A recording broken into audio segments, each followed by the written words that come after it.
Gauteng police launching a manhunt for more suspects linked to yesterday's cash-in-transit heist in Springs. Police saying a group of heavily armed men ambushed a cash van, disarming security guards and bombing the vehicle in the process. The men were eventually traced and cornered on the M1 South near Booysens 3 hours after the heist. A shootout ensued and one robber was killed, a police officer wounded. Let's get an update now from Newzroom Afrika's Ziniko Mhlaba, who is at the scene of this particular shootout. And Ziniko, I see behind you that the police still very busy on the scene. Talk to us about what you are learning in the past hour. You were there. We saw visuals of that bullet-riddled minibus taxi. Is that the vehicle that was used by the robbers?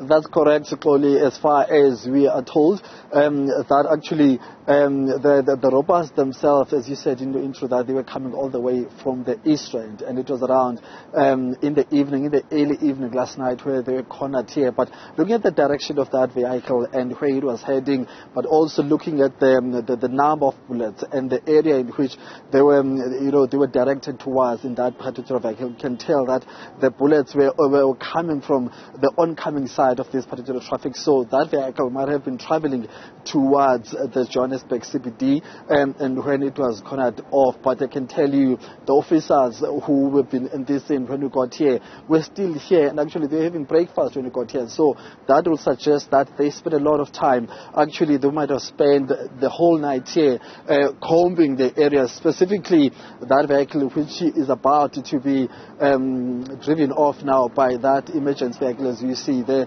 So that's the situation. But there's been an issue now. We've been engaging with the Pop Crew spokesperson who was talking to us about the importance of capacitating police officers with the necessary tools and equipment and the tools that they can use when they encounter these incidents on the road, but also everyone on the scene. We know that Minister Bekele has been prioritizing curbing these cash-in here in Gauteng, but it's a problem that's been facing police officers across the country. Remember that not so long ago there were criminals that were ambushed in Limpopo, and several of those were killed in a safe house. So we're talking about a problem that is widespread, not just here in Gauteng, but when it comes to the statistics, Gauteng is leading other provinces in terms of having more incidents of such nature. So cash and transit crimes here in Gauteng are very, very big, followed by the Eastern Cape, surprisingly. Then after the Eastern Cape, it's Limpopo. So that's the problem here. So we'll try to engage with the Pop Crew members as soon as they're able to join us here on the scene, so that we engage, so that it can give us more insights in terms of their capacity. Are they able to deal with these serious crimes? We understand that one criminal was gunned down here on the scene and 2 were arrested. But now, what about those who fled? We'll also speak to the spokesperson of SAPS. But as far as the operations here, the crime is still very active. The specialized units are still here, but the forensics people are still here. They're still combing, they're still investigating. So we're expecting that this might take an hour or so before they're able to open up the scene, so that the vehicles needing to use this road are able now to still use this road. So that's the latest here, Oli. But let's just, I'm stepping out of shot to give the viewers just the latest visuals.